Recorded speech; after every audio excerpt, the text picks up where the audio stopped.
What's up YouTube, Jeff back again today. Another very exciting Samsung video for you guys, and today I'm back recharged on Friday. Long day yesterday with the beta release. Did a full video about 45 minutes long with everything new in the changelog. If you guys want to check it out, I'll drop it below. Today we're going to go through 10, maybe slightly more, things I found that are hidden that Samsung didn't mention in the changelog. So got my Google Keep list right here. We're going to go through these, knock them out. There's some interesting changes in here, some stuff I think you guys will like and enjoy. And then there's some smaller things that are just kind of nuances that you might not know about that you might want to change once you get One UI 7. And I'm here to let you know that you can do those things. Before we get started, I do want to remind you guys, check out our website, sammyguru.com. Cover the latest Samsung news, tips, tricks, tutorials, and reviews. We've been covering all the beta stuff over there. So if you guys bookmark the site, you'll get up-to-date breaking news, kind of what we're covering and seeing before I can even make new videos, because of course it's easier for us to write them up before I make the videos. Also, if you're going to order a Galaxy S25, tap our orange banner up here. You get a free case cleaning kit, desktop phone stand, other randomly inserted goodies as part of our mystery box program. All you have to do is put in your phone number, your email, or both. We cover shipping costs. We cover all the costs of the products. You pay nothing additional. The way it works is you use our affiliate link. We use the affiliate revenue to pay for the shipping, pay for the products. And we also make some money to continue making great Samsung content here on YouTube and on the website. The link will be below if you guys are interested. So let's jump right into it here. As I said, I got the Keep document ready to go. The first one, we've got a new RAW editing option here in the gallery settings. If you find the new gallery icon, go ahead, go into menu, go to settings. You can scroll down and you will find the brand new photo editor setting right here. You'll see RAW image editor. It says fine tune the color and exposure of RAW images in a specialized editor before moving to the standard photo editor for cropping, effects, and other edits. So basically what this is going to allow you to do is if you take an image that's in RAW format, you'll then be able to get this additional editing menu. Let me show you guys that real quick. Okay, so I just took a photo using Expert RAW, and then here's the photo. If you go into the image editor now, what you'll notice is you have this brand new RAW image editor. It lets you set the color tone, contrast, and exposure of your RAW image. Once those are set, tap done to adjust the other aspects of the image, such as angle and cropping. So you can see here the highlights and the shadows. These are changed independently because, of course, the thing about RAW photos is that you're able to get more detail out of those shadows and highlights. Now, once you choose the best options, you can also do auto, hit done. You're then going to go to the traditional edit menu for straighten, filters, all that. And of course, you have your Galaxy AI options. You can remove stuff or erase things from the images using Galaxy AI. But this is a brand new thing. And then they also have save copy front and present, which I like as the main option instead of saving over the original. So this is a very nice new option inside gallery editing and something I wanted to show you guys right off the top. All right, so I have my Galaxy Buds 3 Pro over here on the side. Connected those to listen to some music. If we go back here and play some music on the home screen, tap on here for the media player, you'll now notice that you've got a Buds 3 Pro little icon here, which you can tap on, and you get these options. You've got your Spotify, it's 360 audio, you can go ahead and change. You got your equalizer, you can change for all of these guys right there, just like you can in the app. You can do an ambient sound.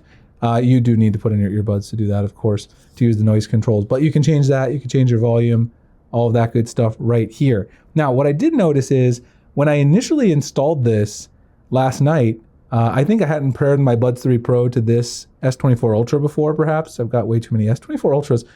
But I noticed the menu looked a little different, and I think it's because maybe I had not installed the Buds controller yet. I want to show you guys that really quick just to be kind of complete here about it. So if we go into the gallery, let me go back here and see if I can find that screenshot so you guys could see it, because last night I did take a screenshot. It's right here. So when I took the screenshot last night, the menu looked like this. But you can see that it's not recognizing, I think, that they're Buds 3 Pro. So I think if you have headphones that are not the Buds 3 Pro, it's going to look like this menu right here. And you have this new option called loudness normalization, which is also inside sound quality and effects, which I think is actually the next thing that I had on my list. If you go into the settings menu and you search now for app sounds, you'll notice right here, out sound settings, you'll see that you've got these various sound quality and effects settings here.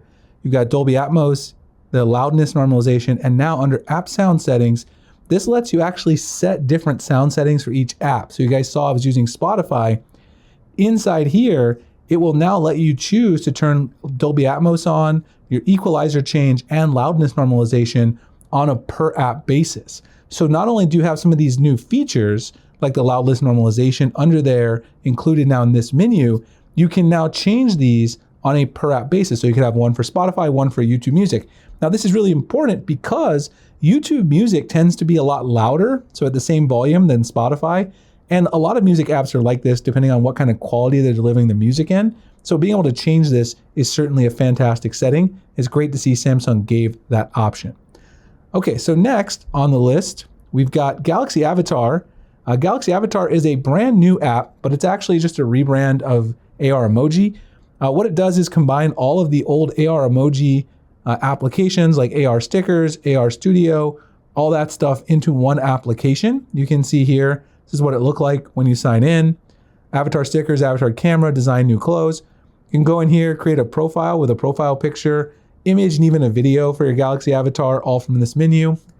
Create an avatar video, which you can then use for call screen, lock screen, and alarm background inside here. And then of course also your watch face. Now I need to pair my Galaxy Watch 6 Ultra with this and test that out and see how it works with One UI 7.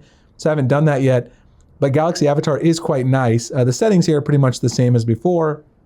I will make a deep dive article on Sammy Guru for this, potentially a video as well. I don't know how many people are interested in this versus other things, but I did want to show it because it is new. You guys can also see the beautiful new icon right there. They kind of combined the 3 icons from the old AR emoji apps into one icon for Galaxy Avatar. Next, lock screen contact info is only accessible to edit via the settings menu. So if you go to the lock screen and you long press, you try to edit the lock screen. We noticed a lot of options were missing yesterday. And you notice there's a big lag too when you do that. That's one hiccup I've noticed in the beta. You can no longer edit your contact information on here. There's also other things in here that you can't move around either that we had before. I'm gonna make a video about that specifically. I sent that in already as a bug report to Samsung. But if you go into the settings and you go into lock screen and AOD, you do have the ability to change your contact information right here. Show information such as phone number, email address, can be contacted if you lose your phone. I put Sammy Guru there, and you can see that if you do that, it does show up on the lock screen. Now it does not show on the AOD because you've got the now bar. I think the main reason they don't want to give you the option to reposition this is because they have a little bit of space between the now bar and the fingerprint sensor. I don't really know how this is going to work with cheaper Samsung devices that have the optical scanner, right? You know, the optical scanner versus the ultrasonic, they're lower. So I don't know how the now bar is going to work with that. Should be very interesting to see what Samsung does there. But you can change the contact information, you just have to do it from the settings. Super HDR has been moved to advanced features now. And this is actually where Galaxy Avatar lives initially as well. If you scroll down to advanced features, you can see here, you do have one, you've got Galaxy Avatar, but Super HDR, which automatically adjusts the display to show the full range of colors and pictures taken with Galaxy devices. This used to live in the gallery settings. Now it's inside advanced features in the main settings. That's definitely something that they changed. I don't know if that's for the better, but probably because more people might see it versus being buried in the gallery settings because a lot of people don't check the individual app settings. Gestures for split screen is no longer available. That's also down there in advanced features. If we go to advanced features, you go to labs here, not labs, if you go to features and then you go to multi-window, swipe for split screen is grayed out. I don't know, other people have the beta, you have to let me know. I haven't been able to enable it. Swipe for pop-up view works fine. Full screen and split screen views working fine, but swipe for split screen is grayed out. I'm sure that will make a comeback, I hope anyway. I don't know if this has to do with some of the things being cluttered at the bottom of the screen. Maybe they just have to figure that out. Notification changes, you can change the notification style on the lock screen. A lot of people have told me on X they don't like this top left corner notification bundle. So what you can do, if you want, go into notifications, you can change it in the lock screen. So if you want the old style, you can do dot, you can do icons, which is the default, or you can go to cards. And if you do cards, it's gonna take the notifications, it's gonna put them right back on the lock screen where they've always been, right there front centered. Personally, I like the new top left bundle. That's what I'm gonna roll with. That's what I'm gonna keep on my device. But if you don't like it, seems like a lot of people don't, you can certainly change that back. So I just wanted to point that out. Samsung definitely didn't mention that. We have this very weird secured by Knox thing down here at the top of the search bar in the new app drawer, the vertical app drawer. Very out of place. I know a lot of people have commented on this. I don't know if they meant to put this here, Why does that need to be in the app drawer? Not really sure, but it's a detail I noticed. It's also very annoying, as I mentioned before, if you sort these into custom order, then it automatically makes the app drawer horizontal. And then in addition, kind of messes things up, because then if you want a horizontal app drawer, now you can't have them in alphabetical order. It also leaves a lot of dead space, so you have to hit the clean up pages. Now I like the vertical app drawer, and obviously I like alphabetical, so it's great for me. But if you want horizontal or you want custom order, it's not great for you. So that's something they should probably look into.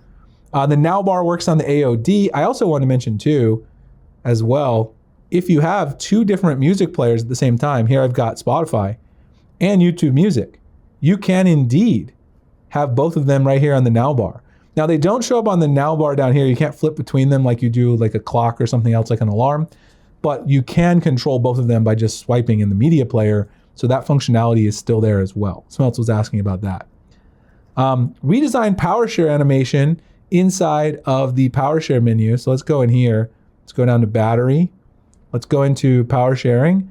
You'll see that we've got the new power sharing. Here we go.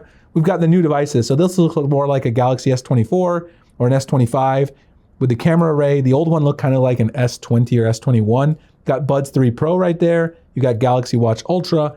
This is a small thing, but it's a nice touch bringing it up to date with the modern devices. And I know you guys like to see these things as well as I do. So those are pretty much all the small things I found. I went through a ton of the stuff in the changelog. I still have a bunch more stuff planned. It's just I have to pick and choose kind of what to make videos on because there's so much.